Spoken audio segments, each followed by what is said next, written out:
In 1962, Roger Corman brought the issue of racism and school integration in the Deep South to The Intruder. In The Intruder, William Shatner stars as a racist right-wing agitator from a California organization who goes to a small town down south to stir up trouble when the town integrates their public high school.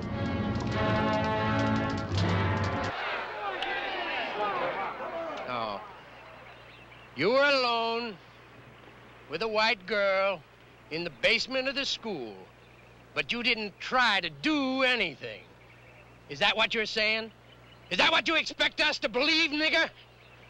Well, speak up! In the end, however, Shatner loses the war and leaves town. Why would a girl go ahead and tell a story like that if it wasn't the truth? The fact is she was put up to it by our friend, Mr. Kramer here. Ain't that right, Adam? And this guy is crazy. Shut up! You go on. Your boy was getting desperate, Mr. Shipman. He was on the verge of losing everything he'd built up. So he threatened the girl. Told her he'd kill her father. 4 years later, Roger Corman would make The Wild Angels, a movie depicting the violent adventures of the Hells Angels. The story depicts the leader of the Hells Angels, Blues, played by Peter Fonda, who is trying to live a free life without trouble from the police. Where do you think you're going? Anywhere but here, man. You can bet your sweet life on that.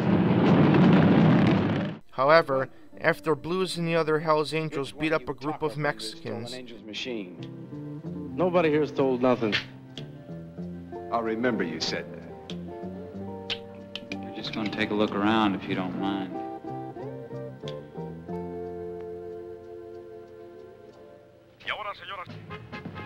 This here's my old VL brake pedal. One of you beaners stole the line, didn't you? Huh? I thought nobody here stole nothing.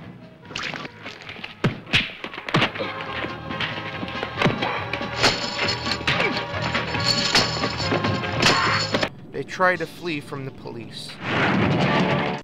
One of the Hells Angels, the loser, played by Bruce Dern, gets seriously injured and taken to the hospital by the police. Once at the hospital, the Hells Angels break the loser out of the hospital.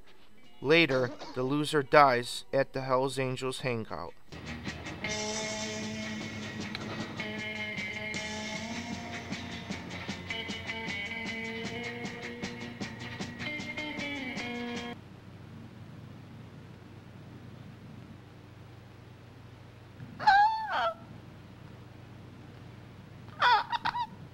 Pretty soon, the Hells Angels have a funeral service for the loser at a small church. Well, let me tell you something, Mother. Let me tell you what life made of him. About how life never let him alone to do what he wanted to do. About how life made him always be good, always pay the rent, and to shovel it. Oh, no, preach. Not children of God, but Hell's Angels. In the midst of the service, the Hells Angels destroy the church and have a party.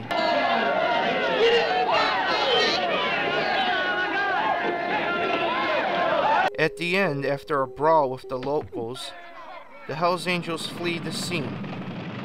Only Blues stays behind to bury his friend as the police come. The next year, Roger Corman would put into production The Trip. The movie is about Peter Fonda playing the role of a TV commercial director who gets interested in taking the hallucinogenic drug LSD. This ultimately takes him on a wild and sometimes dangerous ride.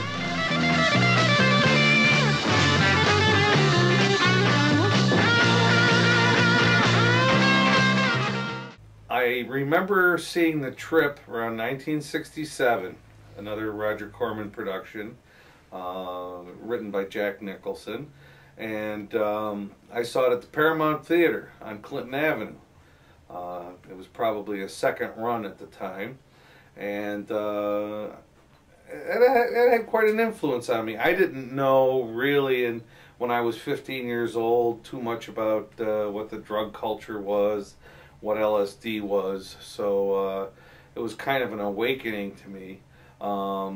the film was radically different from anything I'd ever seen before, with all the optical effects and the kaleidoscope things, and actually there's a little bit of nudity in there, so when you're 15 or 16, you know, it's kind of exciting as well. After the success of The Trip, which was very popular with the young 60s generation, Corman went on to direct and produce 3 more films before becoming a producer again in the 1970s, 80s, and 90s. Bloody Mama, featuring Shelley Winters, Gas, and Von Richthofen and Brown. Roger Corman did, however, have a comeback as a director in 1990's Frankenstein Unbound, which added a new twist to the classic Frankenstein story: time travel. As our story comes to an end, what did Roger Corman do to change how we see movies? Well, first of all, if it were not for Roger Corman, famous movie makers like Francis Ford Coppola and Peter Bogdanovich, who were part of Roger Corman's crew back in the 1960s, would not have existed if it were not for him. And what of the movies Roger Corman made?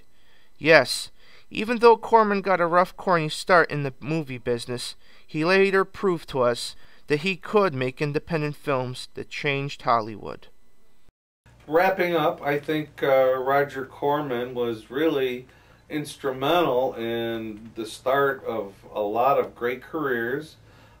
He provided young teenagers back in the day, back when I was in high school, a lot of fun, offbeat movies that at the time Hollywood was putting out a lot of stuff that young kids weren't interested in, and it kind of made movie going a lot more fun for me when I was a teenager in the mid-60s. I do think that the experimentation, particularly on the part of independent young filmmakers in the 60s, led to greater success and greater acceptance by the major studios in the 70s, and to bring a number of the people into their world who had started in the independent world.